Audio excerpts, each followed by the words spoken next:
Bonjour à tous, nous sommes très heureux de vous accueillir sur ce webinaire en direct avec les équipes de l'Institut français et la DGM pour vous présenter donc cet appel à projet dit ICC.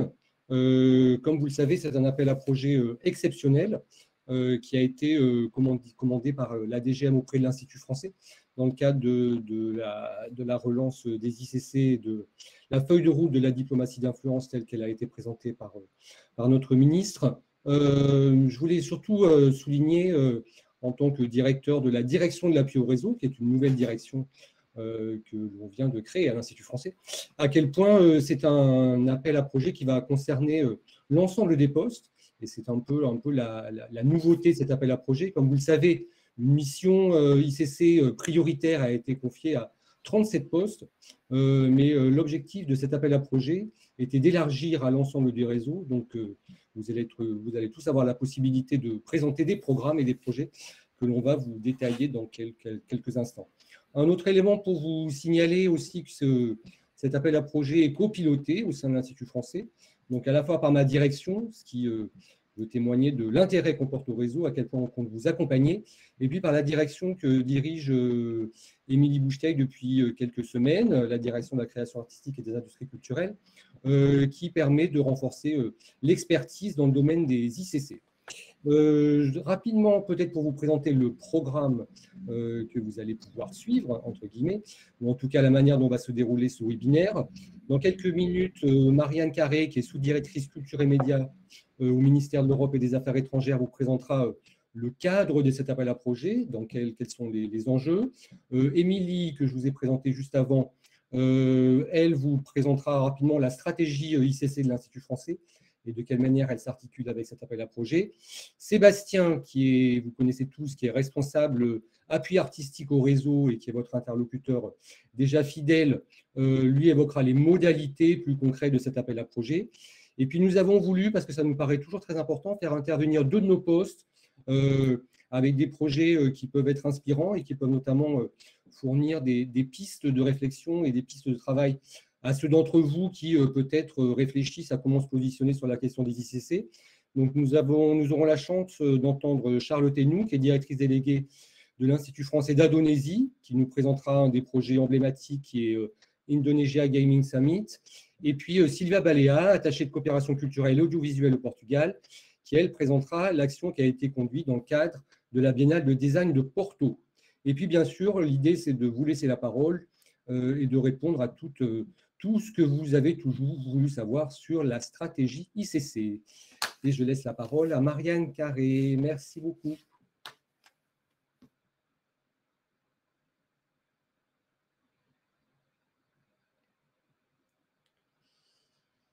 Et tout va bien.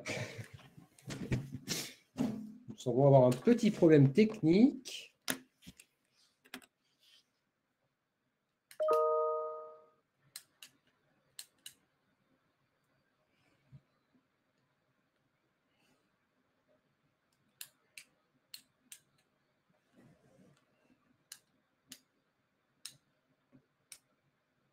Je ne sais pas si Marianne Carré, il semblerait que… Ah, elle est partie. Bon. Est-ce qu'on fait une petite entorse au déroulé, Stéphane, et est-ce que j'enchaîne? Oui, est-ce qu'Émilie, tu peux prendre la parole et puis voilà, dès que Marianne revient, on la réintroduira dans les échanges. On fait comme ça. Donc, on aura en gros le brief stratégique de la DGM après celui de l'Institut français, malheureusement. Mais voilà, on se doit d'être spontané pour ne pas trop vous faire attendre. Alors, donc, comme Marianne va vous l'expliquer, hein, je pense tout à l'heure, le soutien aux ICC françaises à l'international, c'est, comme vous le savez, l'une des 6 priorités de la feuille de route de l'influence du ministre.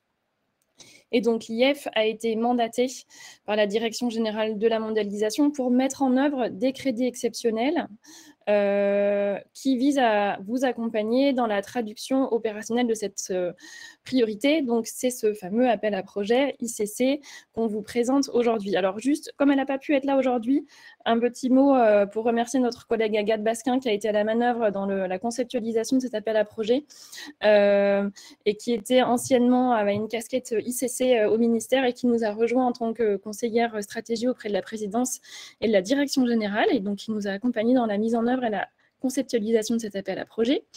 L'idée, notre stratégie d'accompagnement des ICC repose sur 2 piliers. D'une part, il s'agit pour nous de renforcer et de mieux valoriser notre expertise sectorielle et d'accompagnement des secteurs culturels et donc notre relation aux professionnels français et aux organismes dédiés à l'accompagnement de ces industries. Donc c'est dans cet objectif en fait qu'on a créé une direction que je dirige de la création artistique et des industries culturelles.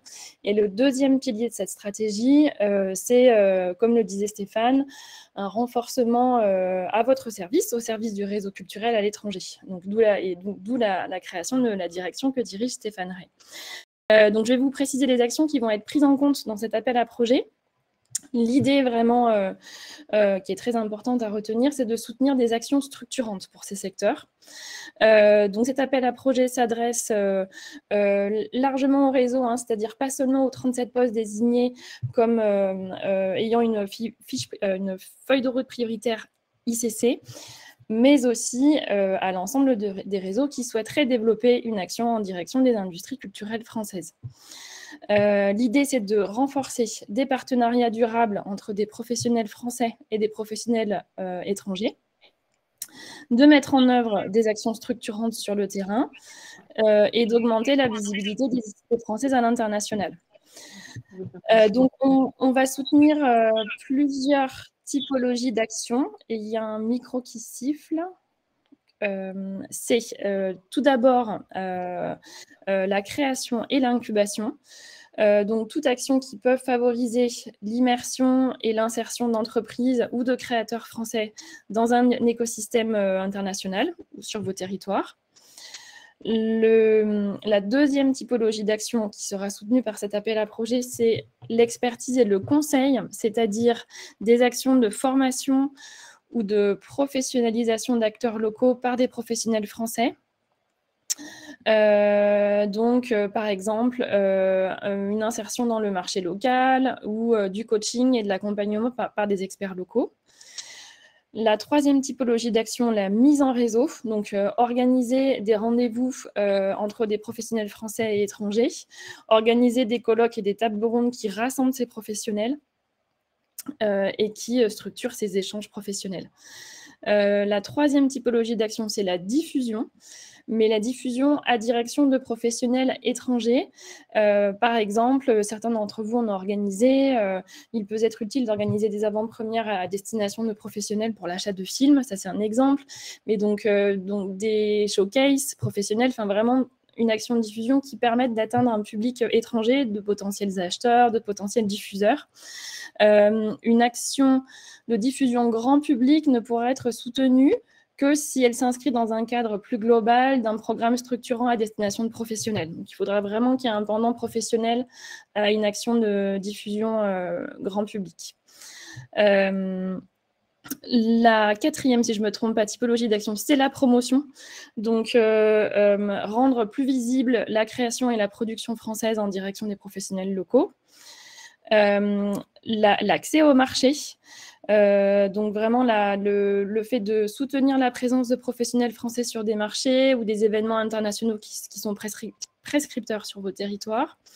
La production et la mise à disposition d'outils pour les professionnels français qui voudraient renforcer leur exportation à l'international. Voilà, donc toutes ces typologies d'actions-là seront soutenues.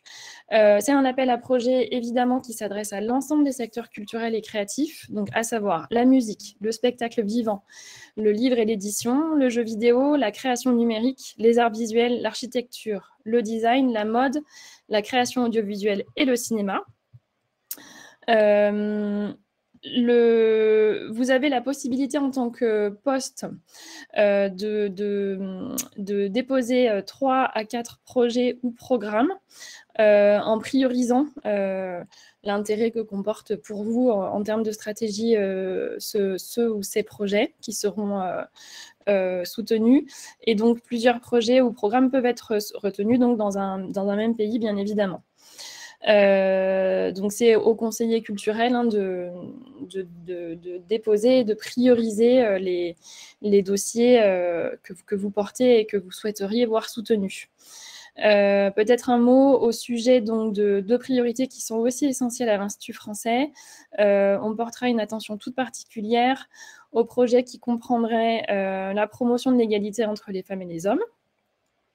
Et aussi les projets qui comprendraient une réflexion sur les enjeux environnementaux, les démarches éco-responsables, etc.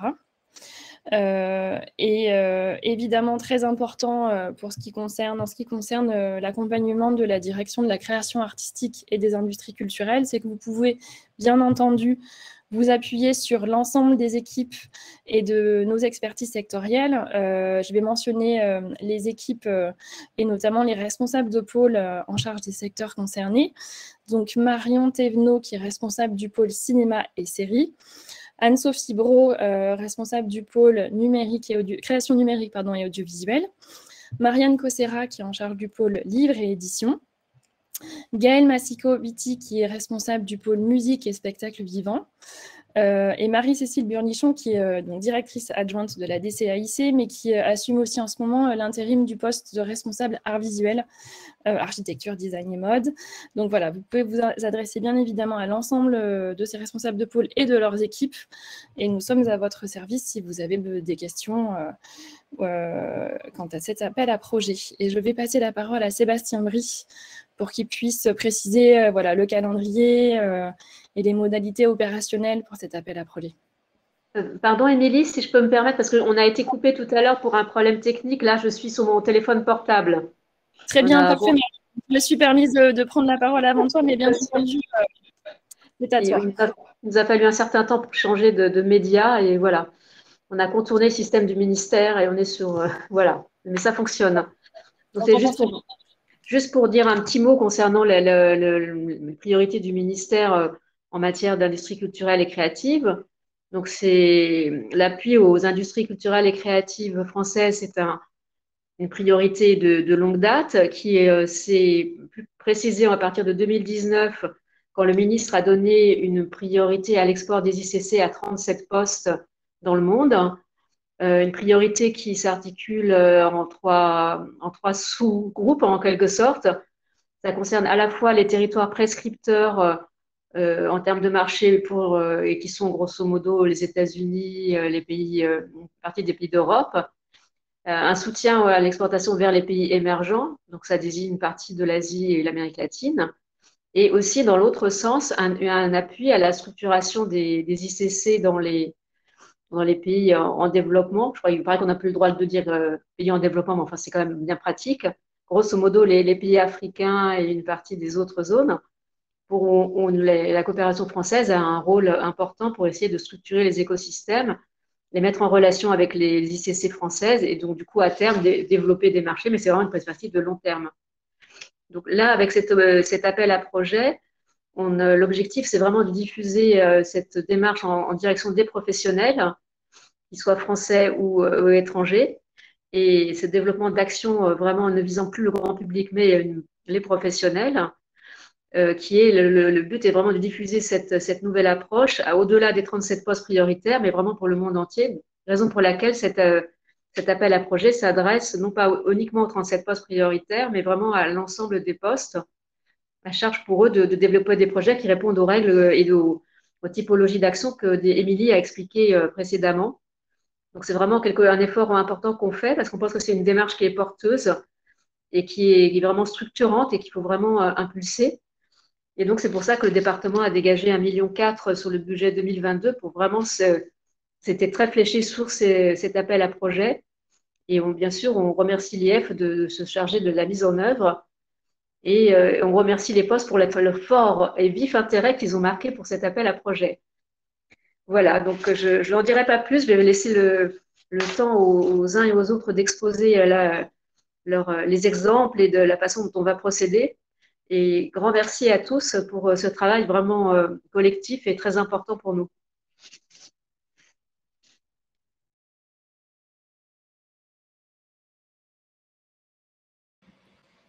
Merci Marianne, merci Émilie. Donc moi je vais vous parler de choses très, très concrètes, de dates et de calendrier. pour cet appel à projet. Je vais répéter un petit peu ce qui a été mentionné dans la newsletter et dans la note diplomatique qui sont partis la semaine dernière, mais au moins tout le monde aura la bonne information. Donc, l'appel à projet est ouvert depuis lundi dernier, donc le 7 mars, et sera clôturé le 14 avril prochain à 23h59, comme la plupart des appels à projet. Et vous aurez un formulaire à remplir avec toutes les informations qu'on demande en général, donc vos informations, la description du projet, comment ce projet s'inscrit dans la stratégie ICC du poste et en quoi celle-ci promeut les ICC sur votre territoire et en quoi elle peut être aussi un vecteur de développement des industries culturelles pour les professionnels français sur ce territoire.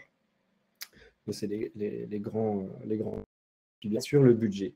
Au cours de cet appel à projet, les soutiens pourront s'élever de 8 000 à 50 000 euros, tout en respectant la règle des 50% du projet. C'est-à-dire qu'un projet, si vous demandez 50 000 euros, il faut que le soit à hauteur de 100 000 minimum, voire plus. Sinon, il sera considéré comme non éligible. Ça, c'est un critère assez important pour qu'on puisse prendre en compte vos projets. Et comme le mentionnait Émilie aussi tout à l'heure en énonçant les typologies de projets, c'est la combinaison aussi des qui pourront faire un projet. Donc parfois, on pourra l'aborder non pas sous un aspect projet, mais plutôt programmatique et programme sur un secteur en particulier avec une déclinaison d'action. Mais c'est le budget global qu'il faudra faire figurer dans l'appel à projet et pas le saucissonner en plusieurs dépôts. Voilà, ça c'était quelques précisions. Une fois que l'appel sera clôturé le 14 avril, on les expertisera. Donc ça va durer à peu près 15 jours pour que fin avril, on puisse se réunir en commission avec tous ensemble, la DGM, le ministère de la Culture, l'Institut français, pour valider en commission les projets qui seront retenus et vous les notifier. Voilà. Et ensuite, débutera une période de contractualisation avec vous et on espère pouvoir le faire assez rapidement pour que vous débutiez les projets en mai, voire juin, au plus tard. Voilà.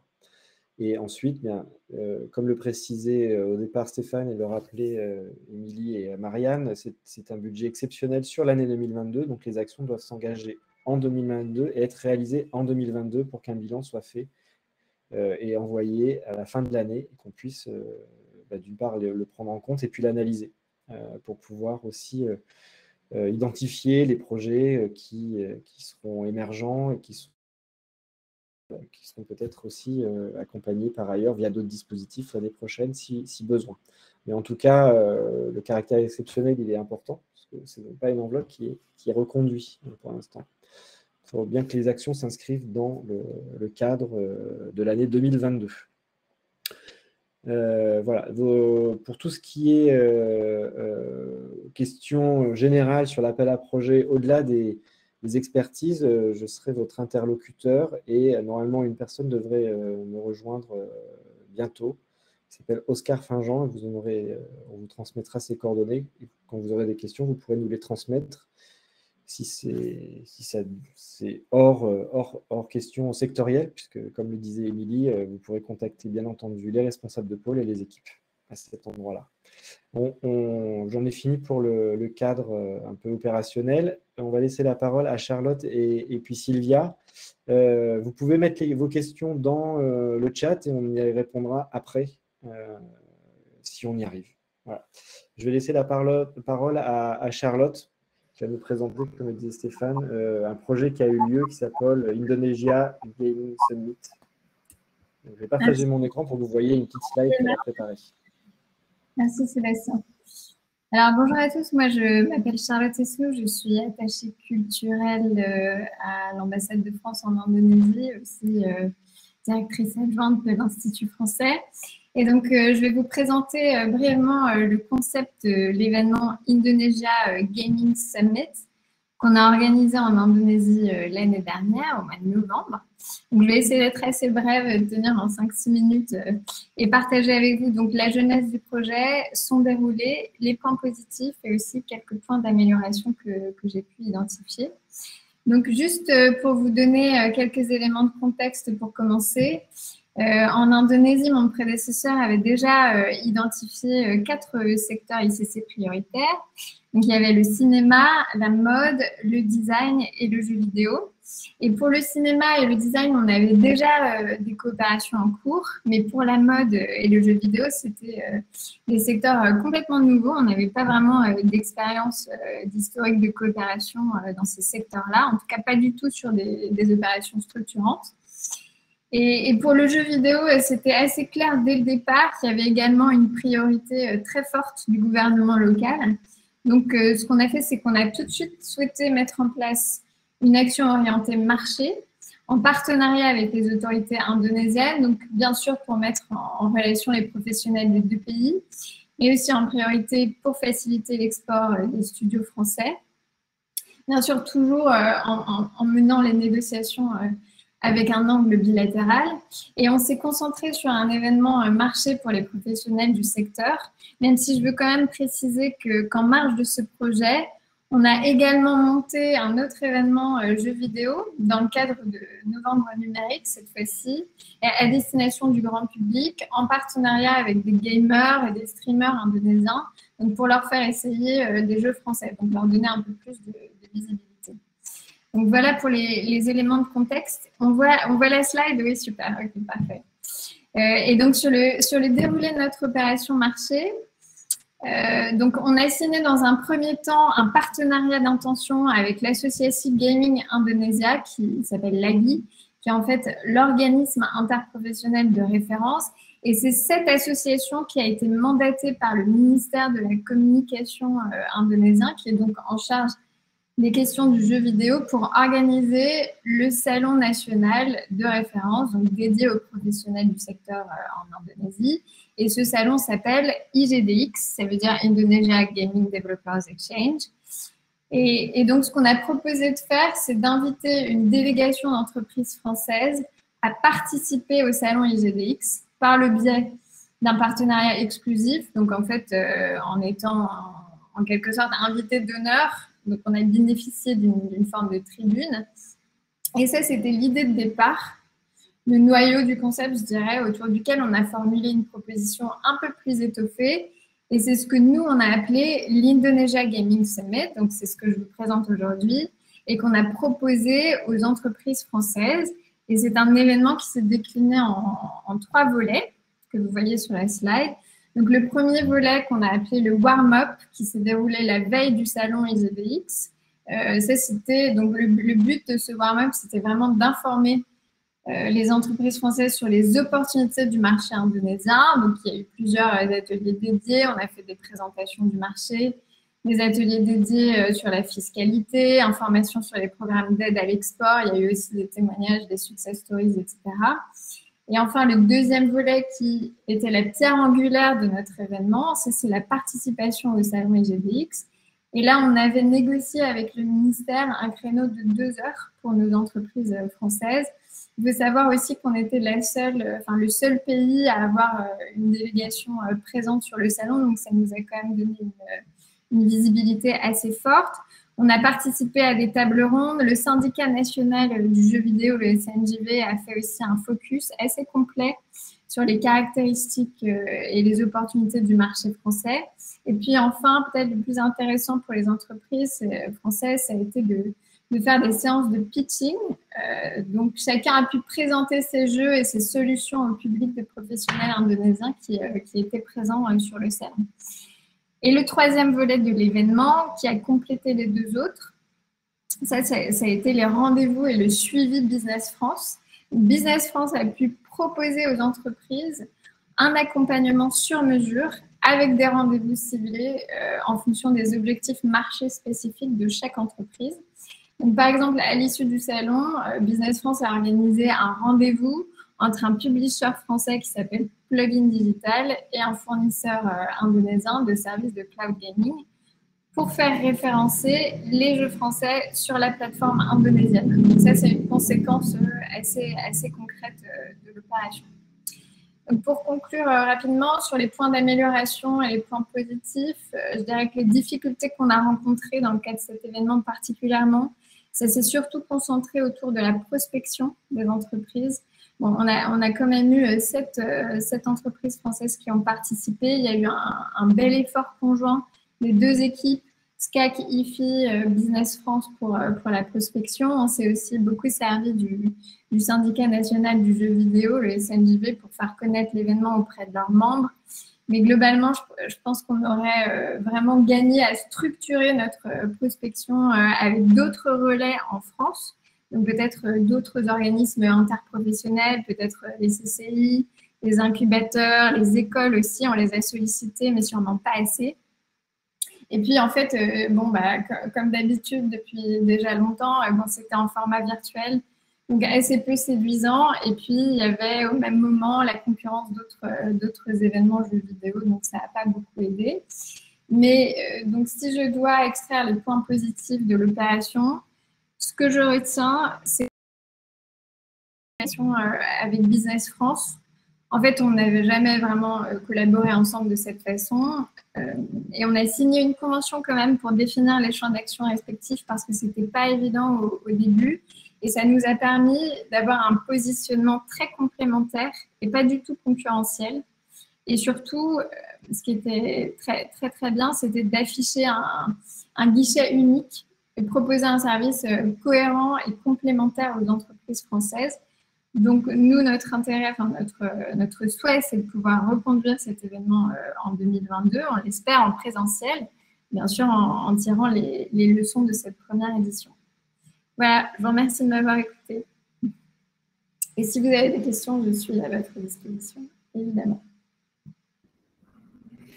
Merci beaucoup, Charlotte. On va passer la parole à Lia maintenant, qui nous ce que disait Stéphane tout à l'heure, le projet qui concernait tout autour de la Biennale de design de Porto. De Lisbonne, de Porto.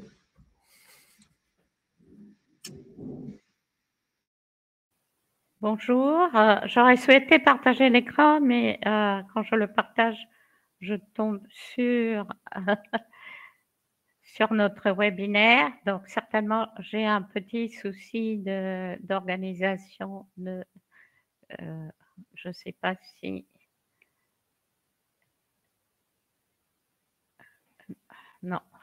Comme tout est sur Chrome, je ne peux pas... voilà. Désolée. C'était juste l'affiche de la Biennale de design de Porto avec la France pays invité lors de la 2e édition de cette Biennale. Lorsque le Portugal a été nommé parmi les 37 pays donc à fort potentiel de développement des ICC, le COCAC de l'époque, Christian Tison, qui a été nommé aussi référent des industries culturelles et créatives au Portugal, après un certain nombre de consultations, est arrivé à la conclusion que c'était le design et l'édition qui étaient les secteurs à défendre dans ce contexte au Portugal. Et il s'est accroché pour le design à la Biennale de design de Porto qui venait de réaliser sa première édition à la fin de l'année 2019. À l'époque, on pensait que l'édition suivante serait à la fin de l'année 2021 et que cela coïnciderait avec la saison France-Portugal qui initialement était prévue pour la fin 2021, début 2022. Évidemment, le Covid est arrivé et tout ceci a changé la donne. La saison France-Portugal a été déplacée à 2022. Et même la biennale a été avancée de quelques mois, pas pour des raisons de pandémie, mais plutôt à cause des élections municipales qui avaient lieu à Porto à l'automne 2021. Il fallait absolument que l'événement se passe avant. Dans un contexte donc assez compliqué et toutefois en partenariat avec l'École supérieure d'art et de design de Matosinhos, l'ESAD-IDEA, nous avons essayé de mettre en place cet événement, la France, pays invité de la Biennale de design de Porto. La Biennale nous demandait dès le début une participation financière de l'ordre de 150 000 €. Donc, nous étions le pays invité, mais cela signifiait donc un défi en ce qui concerne le financement de l'événement. En dehors de la saison France-Portugal, il s'est posé donc le problème de monter un projet sans avoir l'appui de la saison. Et à ce moment-là, donc, nous avons pu bénéficier du crédit qui a été mis en place par la Direction de la culture, enseignement, recherche et réseau du ministère des Affaires étrangères, qui nous a versé une somme assez importante. Je ne sais pas si on rentre dans les détails. Moi, j'aime bien parler d'argent parce que les choses coûtent de l'argent. Donc, on a eu 30 000 € d'aide de la DGM et un autre défi, c'était de recevoir cet argent et de le reverser tout de suite avant la fin de l'année financière à notre partenaire. Donc voilà, donc j'arrive aux difficultés administratives qui sont toujours liées à ce que nous mettons en place. Mais voilà, cet argent était là, ça nous rassurait. Et ensuite, il y a eu la participation vraiment très active de l'Institut français grâce à l'appel à projet donc, réservé aux industries culturelles et créatives et aussi à un appel à projet incontournable qui nous ont permis d'engranger encore 20 000 € pour un budget que nous avons essayé de rabaisser à 121 000 €. Je parle d'argent parce que c'était très important. Il fallait savoir avec quoi on allait construire cette biennale et quel était le contenu qu'on pouvait lui donner. Les difficultés étaient aussi celles de la pandémie où on ne savait plus ce qui allait être en présentiel, ce qui se ferait en virtuel. Nous avons eu la chance d'être accompagnés par 2 commissaires qui étaient des personnalités chevronnées. Sam Baron, le designer français qui habite au Portugal par choix sentimental et pas autre, et Caroline Nafeji, qui avait dirigé dans le cadre de Lille, capitale mondiale du design 2020, oui, je pense bien, toute la partie d'époque, les proof of concept, l'application du design à des situations concrètes et de quelle manière le design pouvait s'inscrire vraiment dans une créativité nouvelle et dans la réalité locale. Le commissaire général de la Biennale de design de Porto, qui a décidé du thème général qui était les alter-réalités, comment faire autrement, évidemment peut-être poussé par la situation pandémique, a confié à ces 2 commissaires français une réflexion et des actions autour de ce construire autrement, faire autrement, travailler autrement. La construction de la participation française a été difficile parce qu'il y a eu plusieurs périodes de confinement, mais nous sommes arrivés toutefois à lancer l'événement le 2 juin 2021 avec une déclinaison sur 5 actions différentes de l'idée de l'autre.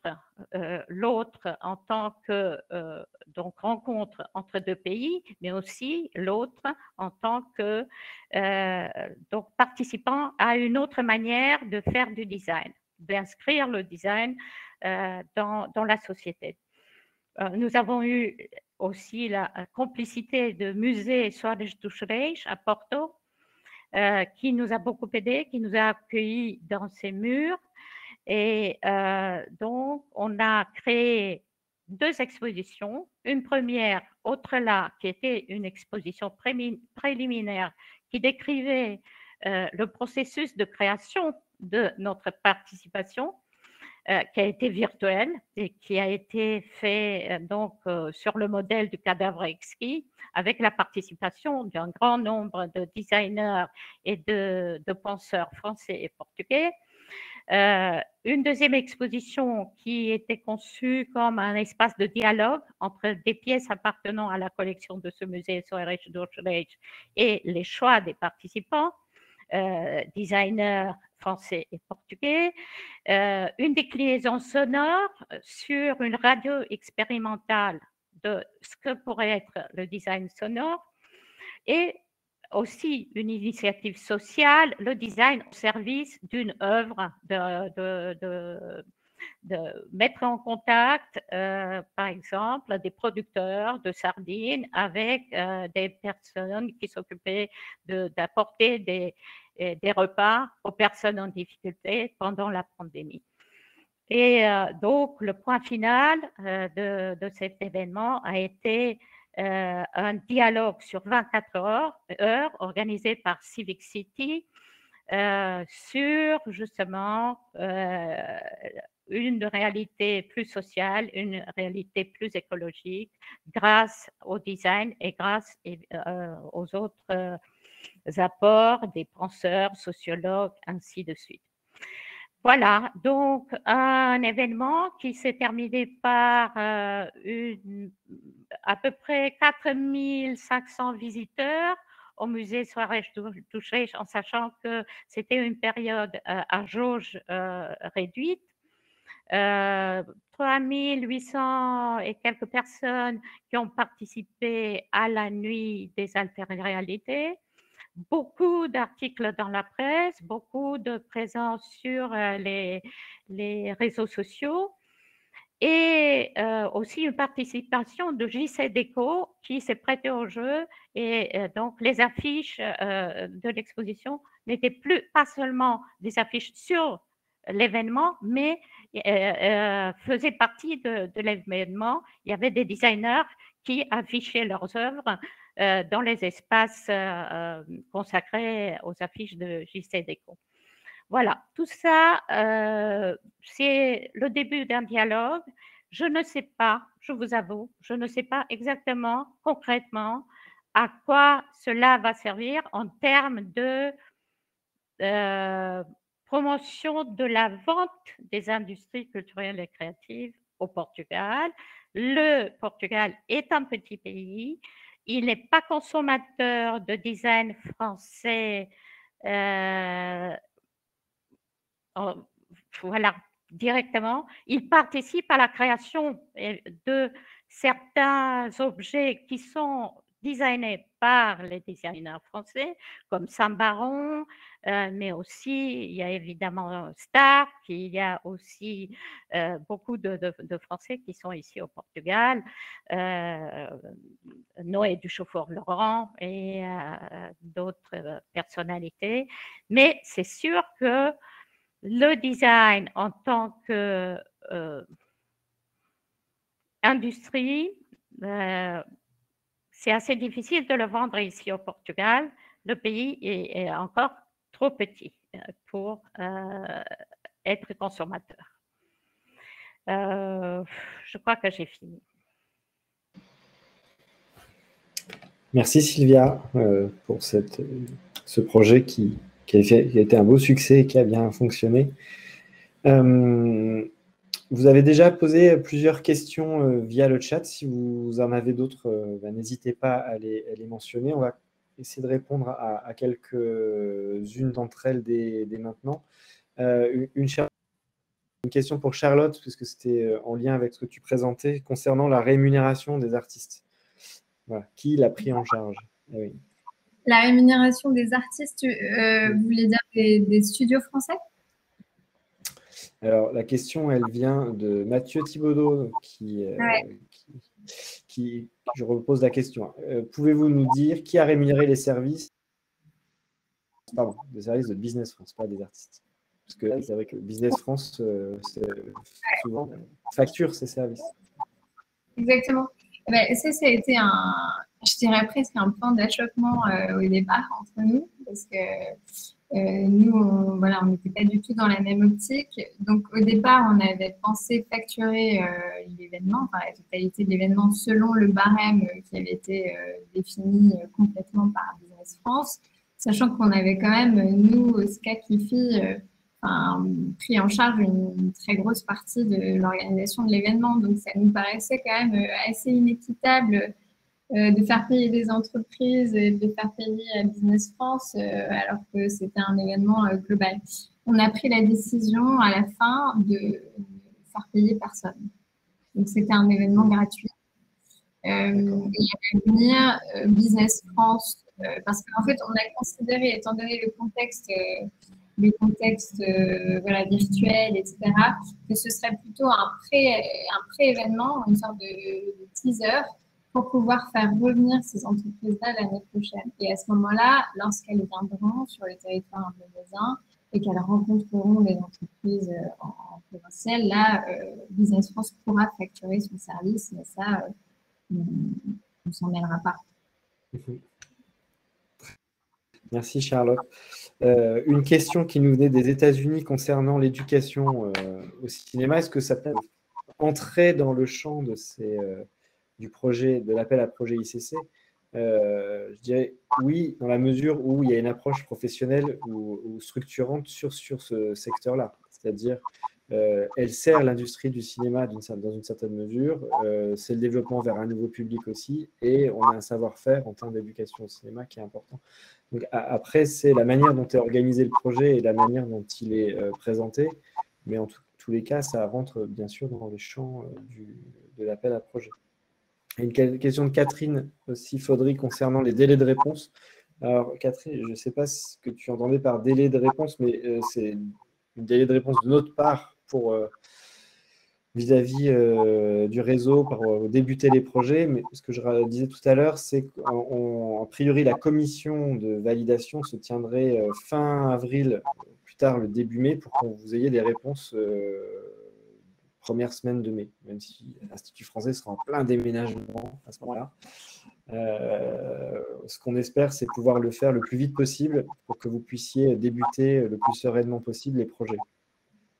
Voilà. Et les actions, ce que je disais tout à l'heure, doivent être faites et réalisées cette année, en 2022. Alors après, il y a toujours des exceptions si, bien sûr, il y a des problématiques qui sont rencontrées dans l'année, une recrudescence de la pandémie, une catastrophe particulière qui pousse et repousse le projet. Mais en théorie, il faut les penser pour cette année et il faut qu'ils soient réalisés cette année, qu'on puisse faire le bilan à la fin de l'année. Il y avait une question également sur, parce que certains postes qui avaient déposé des projets dans le cadre de l'appel à projet qui s'appelait IF Incontournable, donc qui est quand même assez similaire et qui s'adressait plus spécifiquement aux 37 pays ayant une mission prioritaire ICC. Certains projets ont été réorientés vers cet appel-là parce qu'ils se déroulent sur le second semestre et puis avaient une dimension qui était vraiment celle de cet appel à projet. Il n'y aura pas à les redéposer. On va les basculer techniquement. Ce n'est pas fait encore, mais c'est en train d'être fait. Ce n'est pas automatique. Il y a une partie qui est manuelle, donc c'est pour ça que ça prend un peu de temps. Mais dès que ce sera fait, on vous enverra un message et vous modifier si vous avez besoin de repréciser la stratégie, de modifier les budgets ou si vous avez un nouveau planning. Vous pourrez en tout cas intervenir dedans, ou si vous voulez rajouter des actions aussi. Il y avait une question concernant aussi les Fab Labs. Effectivement, le Fab Lab c'est un outil, je dirais. Il ne fait pas partie complètement d'une stratégie, mais en tous les cas, si dans le projet, le Fab Lab est un élément important qui permet de structurer une filière ou de de renforcer des liens entre professionnels français et étrangers, bien sûr que ça peut rentrer dans ce cadre-là. Et pour répondre à la question de l'appel à projet Novembre Numérique, il aura bien lieu, oui, pour 2022, et ça arrivera incessamment sous peu. Concernant le PIA, je vais peut-être laisser Émilie répondre à cette question-là, qui était de Jean-Pierre. Alors, j'allais proposer, mais je vois qu'elle n'est pas connectée, que Marianne Carré et Marion Claudel, qui suivent ce projet en direct, répondent. En fait, alors pas d'articulation directe, mais moi je vous donne une réponse approximative, ce que j'aime pas.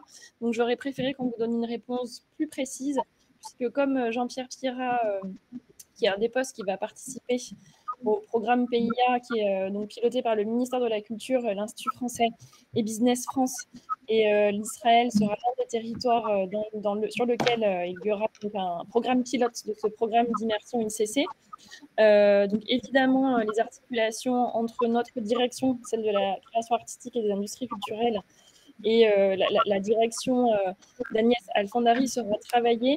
Mais l'idée, c'est de, plutôt que nous, on travaille en articulation sur l'expertise, sur le projet du PIA, mais il n'y a pas de lien direct entre l'appel à projet ICC et le programme PIA. C'est vraiment un programme différent. Mais si Marianne Carré et Marion Claudel réussissent à se reconnecter, on leur redonnera la parole sur ce sujet. Merci, Émilie.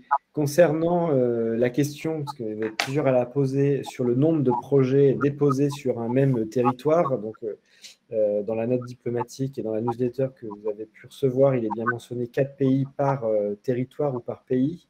Ça, c'est un chiffre auquel on tient et sur lequel, a priori, on ne dérogera pas. Même si pour certains territoires, ça peut paraître peu. Mais comme on l'a dit au début, on l'a précisé, il est ouvert au monde entier, donc à tous les postes pour pouvoir les déposer. Donc si on veut pouvoir aussi avoir quelque part un équilibre à la fois sectoriel, géographique, pour que tout le monde puisse y répondre et être soutenu, il a fallu mettre une limite et c'est celle-ci qu'on a définie. Mais effectivement, ce qui était aussi tout à l'heure, c'est que pour répondre à une des questions, un projet peut être la stratégie d'une filière. C'est-à-dire que dans le dépôt, plusieurs actions ou projets peuvent être déposés et qui contribuent à la mise en œuvre, ou en tout cas au début, au développement ou au renforcement de la stratégie ICC d'un secteur ou de plusieurs secteurs s'il y a une transversalité et un lien qui est fait entre eux. Voilà. Comme ça, je réponds aussi à Jean-Romain quelque part, parce qu'effectivement, sur certains pays, il y a de la transversalité entre secteurs, mais ça peut se mettre en place. Là, pour répondre à Joséphine sur le SCAC Québec, effectivement, c'est une question administrative qu'on essaye de lever plusieurs fois. On trouvera une solution, je dirais, pour ne pas rentrer dans les détails techniques aujourd'hui de nos contractualisations et des moyens. On trouve toujours une solution pour pouvoir soutenir un projet qui est déposé. Une question pour Émilie de la part de Mathéo Chapierre. Avec quels moyens humains le projet a-t-il été monté ? Avec uniquement les équipes du poste ou aussi les partenaires locaux ? Alors, Émilie, tu veux y répondre ? Alors, pardon, parce que tu t'adresses à moi, Sébastien ? Oui, c'était une question qui était dans le chat qui était adressée. La question, c'est avec quels moyens humains le projet a-t-il été monté, avec uniquement les équipes du poste ou aussi les partenaires locaux ? Quel projet ? Ouais, voilà. Je pense que c'est le projet qui est déposé, avec qui peut-il être mis en place ? J'imagine que c'est ça. Ok. Alors là, vous avez carte blanche, j'allais dire. Vous pouvez évidemment vous appuyer sur l'ensemble des forces de vos équipes. Ça, c'est évidemment à vous d'organiser le travail avec vos équipes et de valoriser le plus possible vos expertises. Mais ce qu'on précise aussi dans le texte de l'appel à projet ICC, c'est bien entendu, appuyez-vous aussi sur les forces locales et notamment les réseaux de professionnels. C'est vraiment des choses que vous pouvez monter en collaboration directe avec des réseaux de professionnels locaux et avec des réseaux de professionnels français. C'est vraiment toute l'idée, hein, c'est de se faire rencontrer les professionnels français et étrangers. J'espère que j'ai répondu à la question. Sinon, n'hésitez pas à reposer une question dans le chat.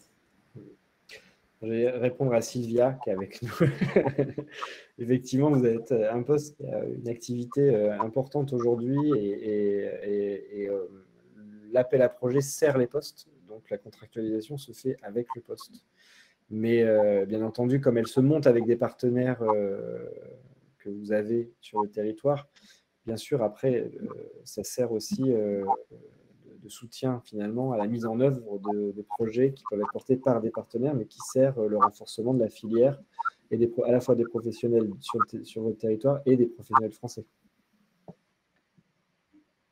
Voilà. Je ne sais pas si j'ai répondu à ta question, si c'est pas clair. Et le formalisme, oui, c'est toujours le même. Même si dans 15 jours, nous allons avoir la chance d'utiliser un nouvel outil de gestion pour la contractualisation et qui devrait faciliter en tout cas la réalisation des contrats. Ce sera dans 15 jours, on va le tester et normalement, ça facilitera toute la procédure. Donc, on espère que ça va le faire, ça va être réalisé très rapidement et qu'on arrivera à pouvoir l'utiliser de manière optimale très vite.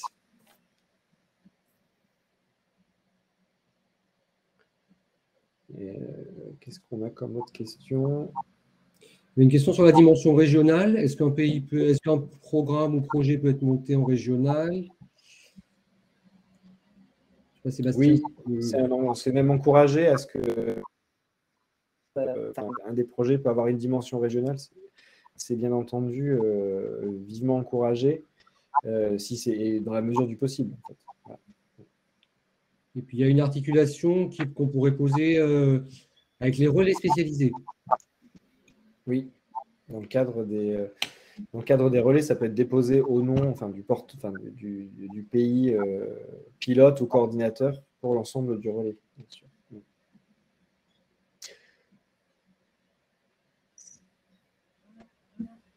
Alors, une question de Pascal aux Pays-Bas. Effectivement, oui, les rencontres professionnelles B2B rentrent dans le cadre de l'appel à projet, bien sûr. Une question d'Herman. C'est la même chose. Les projets réorientés sont vers cet appel à projet, même ceux de relance export, mais avec une entrée cette fois poste et non partenaire.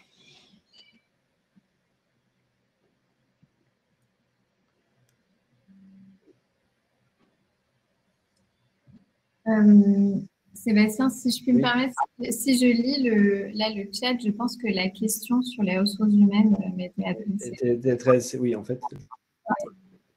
Et donc, bon, pour répondre brièvement, on a donc dans mon équipe, il y a 2 BI. Je vais appuyer sur les 2 BI et puis aussi sur, donc on était 3. Et puis sur l'équipe Business France quand même, qui, même si elle est arrivée un peu plus tardivement, a quand même contribué à l'effort de prospection. Hein.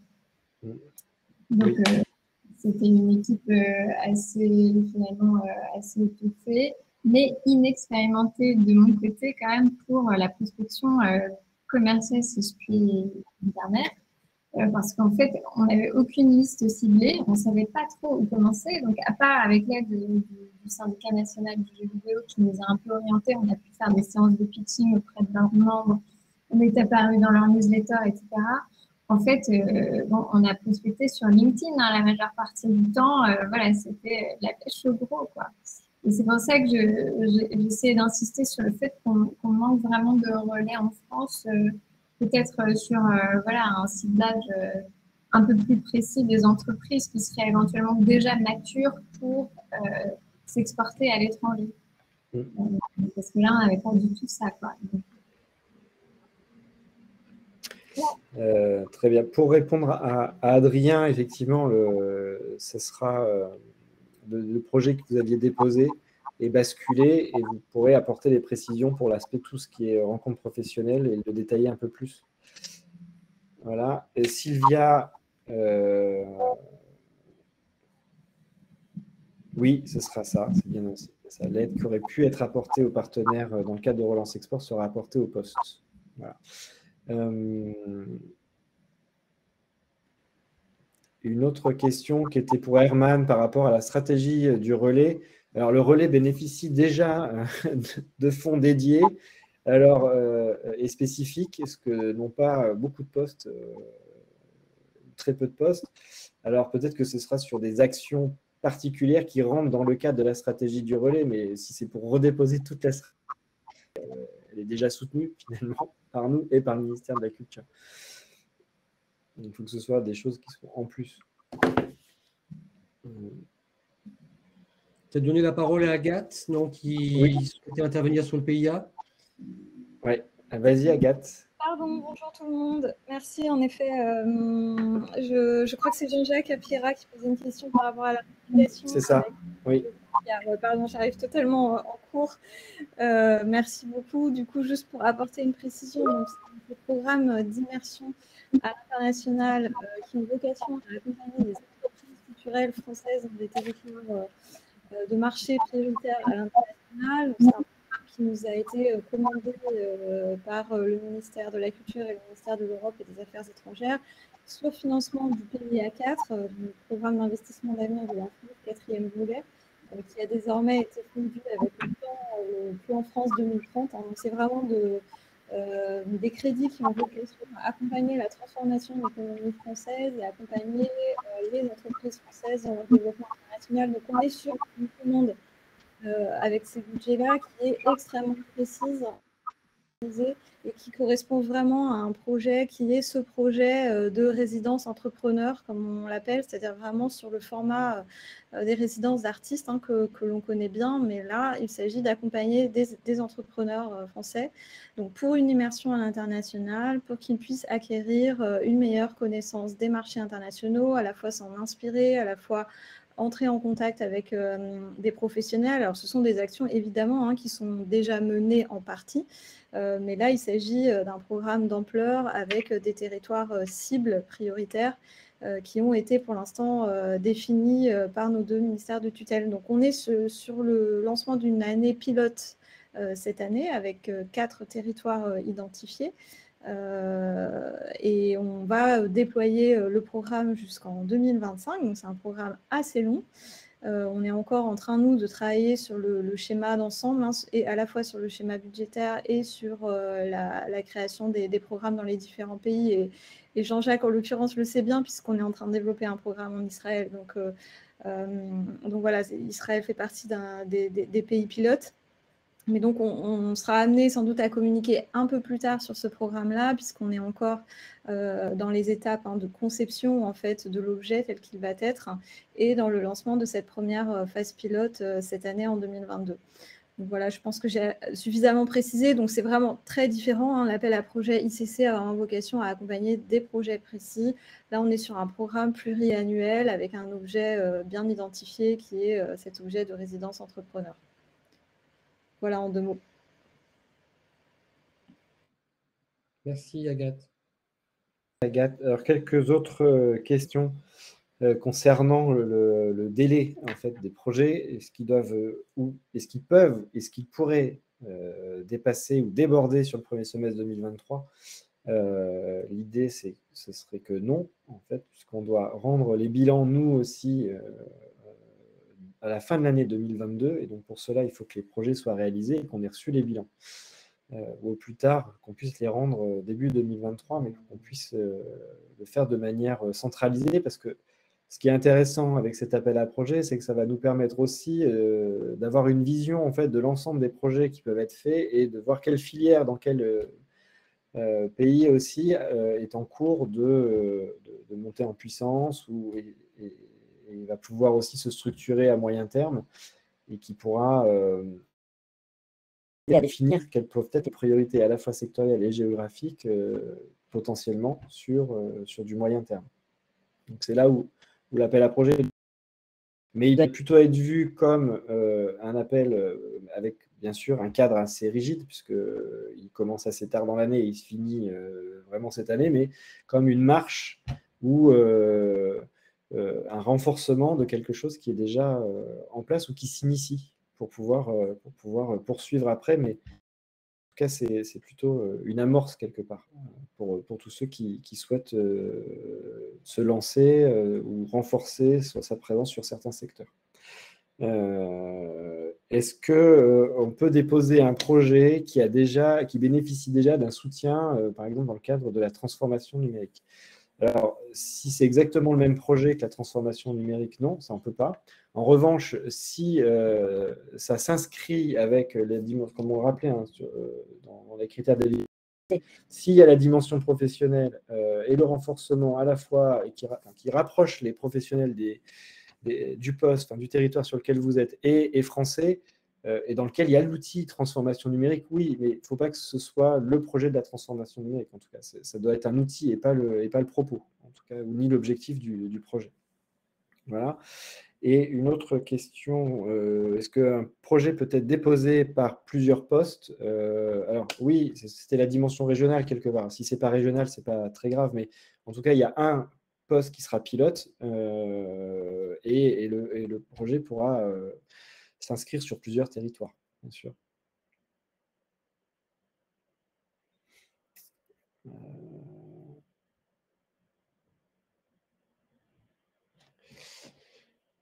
Il y avait un petit échange entre Charlotte et Victoria. Je pense que c'est bon, vous arrivez à répondre entre vous. Je pense qu'on a répondu à toutes les questions qui étaient en cours. J'espère ne pas en avoir oublié. Jean-Romain, on s'appelle, bien sûr.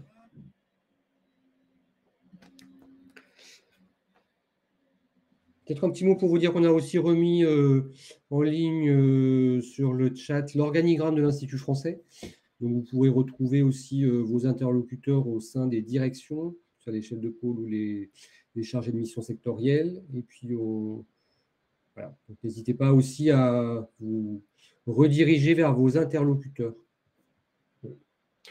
Et puis, Noémie vous enverra également une lettre à la suite du webinaire dans lequel on peut insérer des informations. Donc, on pourra remettre encore le lien, effectivement, aussi de l'organigramme si vous ne le retrouvez pas dans le chat. Et vous pourrez le regarder en replay aussi ou le transmettre à des personnes qui souhaitaient venir mais qui n'ont pas pu.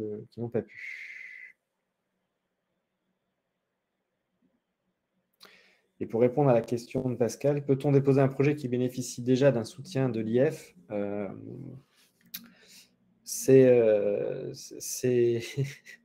Ça peut peut-être intégrer une action qui est déjà financée dans le cadre de l'IF, mais ça ne peut pas être le projet en soi. Ça peut pas être on ne peut pas financer le même projet, en tout cas.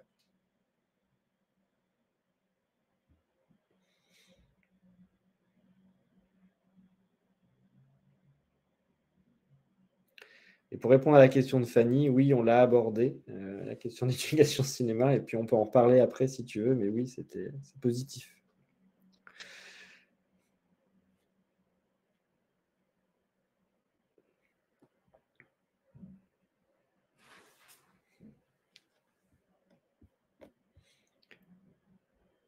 Voilà, un mot de la fin, Stéphane, Émilie. Je pense que là, on a fait le tour, tout le monde a épuisé les questions. À tous. En tout cas, merci un grand merci à tous. Merci à nos deux intervenantes. Je pense que c'était aussi vraiment intéressant de vous avoir, y compris dans les interrogations que vous avez ou les difficultés que vous avez rencontrées, autant que les succès. Je pense que c'est aussi important de se dire qu'y compris pour les pays qui vont peut-être rejoindre cet appel à projet ou monter une stratégie ICC, c'est aussi des questionnements perpétuels.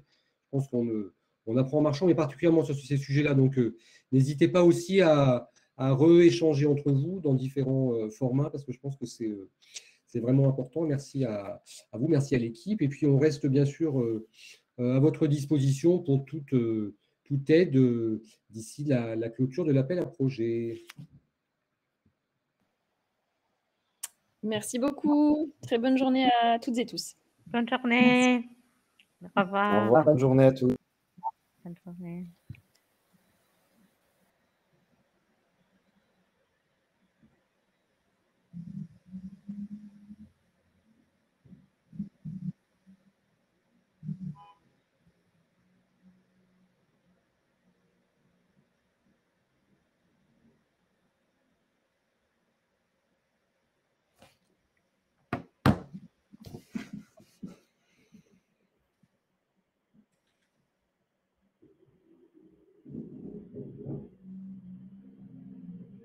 Je pars.